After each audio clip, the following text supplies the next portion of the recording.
بسم الله الرحمن الرحيم إن الله وملائكته يصلون على النبي يا أيها الذين آمنوا صلوا عليه وسلموا تسليما اللهم صل على سيدنا ومولانا محمد وبارك وسلم صلاة وسلام عليك يا رسول الله صلى الله تعالى عليه وسلم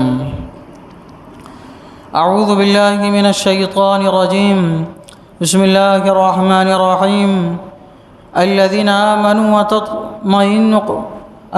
آمنوا وعملوا الصالحات طوبى لهم وحسن مآب كذلك أرسلناك في أمة قد خلت من قبلها لتتلو عليهم الذي أوحينا إليك وهم يكفرون بالرحمن قل هو ربي لا إله إلا هو عليه توكلت وإليه متاب۔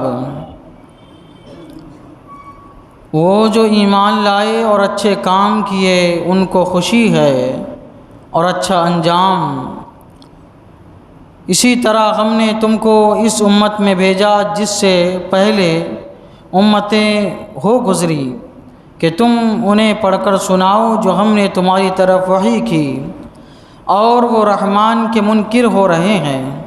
تم فرماؤ وہ میرا رب ہے، اس کے سوا کسی کی بندگی نہیں، میں نے اسی پر بھروسہ کیا اور اسی کی طرف میری رجوع ہے۔ اللہ تبارک و تعالیٰ نے اہل ایمان کا ذکر کیا کہ اہل ایمان اللہ کا ذکر جب کرتے ہیں یا ان کے سامنے اللہ کا ذکر کیا جاتا ہے تو اللہ کے ذکر سے ان کو دلی اطمینان، چین، سکون نصیب ہوتا ہے۔ اللہ تبارک و تعالیٰ ان کے بارے میں فرما رہا ہے کہ جن کے دلوں کو اللہ کے ذکر سے اطمینان نصیب ہو رہا ہے، در حقیقت یہی ایمان والے ہیں، اور ایمان لائے بھی ہیں اور اچھے کام بھی کرتے ہیں۔ جب یہ ایمان لا کے اچھے کام کرتے ہیں تو اللہ تعالیٰ فرماتا ہے طوبیٰ لہم، ان کے لیے طوبیٰ ہے۔ طوبیٰ کیا ہے؟ طوبیٰ ایک درخت کا نام ہے جنت کے، جو خاص ہمارے حضور نبی کریم صلی اللہ تعالی علیہ وسلم کے جنتی محل کے صحن میں ہے۔ یہ اتنا وسیع ہے کہ اس کی شاخ جنت کے ہر محل میں جاتی ہے، جنت کے ہر محل میں اس کی شاخ جاتی ہے۔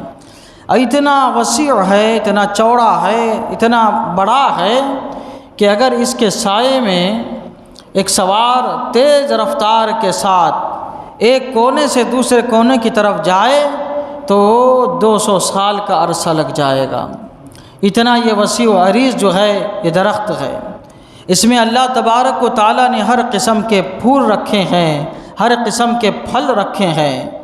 اللہ تبارک و تعالیٰ اسی درخت سے جنتوں کو نعمتیں عطا فرمائے گا، یہاں تک کہ کپڑے اور دوسرے ناز و نعم کی چیزیں بھی اللہ تبارک و تعالیٰ یہ درخت سے عطا فرمائے گا۔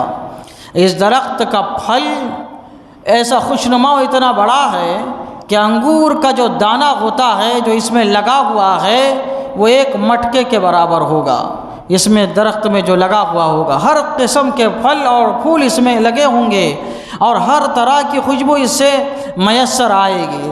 اس درخت کے جو پتے ہوں گے، ہر پتے پر ایک ایک فرشتہ جو ہے وہ بیٹھا ہوا ہوگا۔ یہ اس درخت کی جو ہے یہ شان ہے۔ تو اللہ تبارک و تعالیٰ فرما رہا ہے ان کے لیے یہ طوبیٰ ہے، یہ خوشی ہے۔ بعض مفسرین نے فرمایا طوبیٰ سے مراد مطلق جنت ہے، بعض نے فرمایا کہ طوبیٰ سے مراد یہ خوشخبری ہے کہ اللہ تبارک و تعالیٰ ان کو فرما رہا ہے کہ ان کے لیے خوشخبری ہے، یعنی کس کی؟ جنت کی، یا پھر طوبیٰ درخت کی، یا اس سے ہونے والے فائدے کی۔ وہ حسن و مآب، اور اچھا انجام ہے۔ جو ایمان لائے، اچھے کام کیے، ان کے لیے سب خوشخبریاں ہیں، یہ طوبیٰ ہے۔ اللہ تبارک و تعالیٰ فرماتا ہے کہ کفار و مشرکین اعتراضات کرتے رہتے ہیں، اسی طرح ہم نے تم کو اس امت میں بھیجا جس سے پہلے امتیں ہوں گزری ہے کہ اے رسول گرامی وقار صلی اللہ علیہ وسلم، ایسا نہیں ہے کہ میں نے تمہیں کو نبی بنا کر مبعوث کیا ہے یا اس امت پر میں نے نبی بنا کر بھیجا ہے، بلکہ تم سے پہلے جتنی امتیں ہوئی ہیں، جتنے لوگ ہوئے ہیں، سب میں نے نبی بنا کر بھیجا ہے، اور میں نے ان کی طرف کتابیں بھیجی ہیں، کچھ کی طرف صحیفے بھیجے ہیں، کچھ کی طرف وحی میں نے کی ہے۔ تو اے محبوب، ہم نے بھی تمہاری طرف کتاب بھیجی ہے اور وحی ہم نے کی ہے، یہ جو ہم نے وحی تمہاری طرف کی ہے تم انہیں پڑھ کے سناؤ، تم انہیں بتاؤ، دین کی دعوت دو۔ وَهُمْ يَكْفُرُونَ بِالرَّحْمَنِ، اور وہ رحمان کے منکر ہو رہے ہیں۔ ایک مرتبہ ابو جہل نے حضور علیہ الصلاۃ والسلام کے مناجات کو سنا کہ آپ ایک مرتبہ مناجات کر رہے تھے تو آپ کہہ رہے تھے یا اللہ یا رحمان۔ یہ مشرکین کے پاس گیا، کہنے لگا دیکھو یہ کیا کہہ رہے ہیں، یہ ایک اللہ کے علاوہ اور کسی کا نام لے کے ایک کو پکار رہے تھے، یہ ایک اللہ کی عبادت نہیں کر رہے بلکہ اور ایک رحمان انہوں نے جو ہے وہ گڑھ لیا ہے، اور ایک معبود گڑھ لیا ہے، یہ اس کو بھی پکار رہے ہیں۔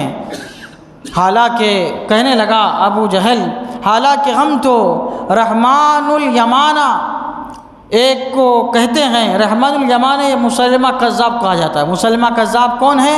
جس نے جھوٹی نبوت کا دعویٰ کیا تھا، جھوٹی نبوت کا دعویٰ کیا، اس کو کیفر کردار تک پہنچا دیا گیا، تو کہنے لگا ہم تو مسلمہ کذاب کو رحمان الیمانہ کہتے ہیں، یہ تو رحمان کہہ کے پکار رہے ہیں۔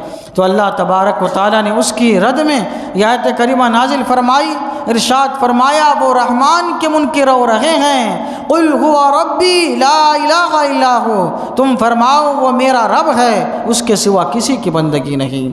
رحمان یہ اللہ تعالیٰ کا صفاتی نام ہے، میں اس کو اس صفاتی نام کے ساتھ یاد کر رہا ہوں، وہ میرا رب ہے، ایک رب ہے جس کو میں الگ الگ ناموں سے جو ہے وہ پکار رہا ہوں۔ علیہ توکلت و الیہ متاب، میں نے اسی پر بھروسہ کیا اور اسی کی طرف مجھے لوٹنا ہے، سارا کام میرا اسی کے بھروسے پہ ہے، اور آخر کار ہم سب کو اسی رحمان کی طرف، اسی اللہ کی طرف، اسی رحیم کی طرف لوٹ کر جانا ہے۔